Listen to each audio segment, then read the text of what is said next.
இப்போ அன்புமணி எடுத்துக்கிட்டிங்கன்னா, நாம தான் பெரிய சமூகம், பெரும்பான்மை சமூகம், நாம ஆட்சியில இல்ல. 100 பேருக்கு விரல் விட்டு எண்ணிறலாம். ஒரு மண்டபத்துக்குள்ள அடைச்சிரலாம் கலைஞரோட சாதிய. ஆனா அவங்க ஆட்சியில இருக்காங்க.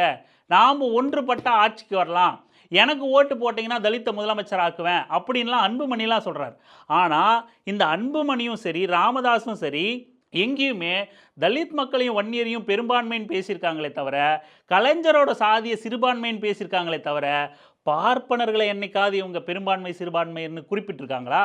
நீங்க சாதியா எடுத்துக்கிட்டீங்கனாலும், அவங்க அந்த பெரும்பான்மை, சிறுபான்மை அப்படிங்கிற அந்த வாதத்துக்குள்ள வரமாட்டாங்க. மதமா எடுத்துக்கிட்டிங்கனாலும், அவங்க நம்ம எல்லாரையும் சேர்த்துக்கிட்டு இந்து பெரும்பான்மைவாதம் அவங்களுக்கான அரசியல பேச வச்சுருவாங்க. கிறிஸ்தவ, இஸ்லாமியர்கள சிறுபான்மைன்னு பேசுவாங்க. இங்க சாதியா பேசும்போது கூட அவங்கள நம்ம தொடுறதில்ல, அவங்கள பேசுறதில்ல. நீங்க ரொம்ப தெளிவா பார்த்துக்கிட்டிங்கன்னா, சண்டை போடுறதும், அடிச்சுக்கிட்டு இருக்கிறதும் கூட கிரவுண்ட் லெவல்ல, களத்தில, ஊர்ல வன்னிய மக்களும், தலித் மக்களும் அடிச்சுக்கிட்டு இருப்பான். இல்ல தென் மாவட்டங்கள்ல போனீங்கன்னா, நாடாரும் தலித்தும் அடிச்சுக்கிட்டு இருப்பான்.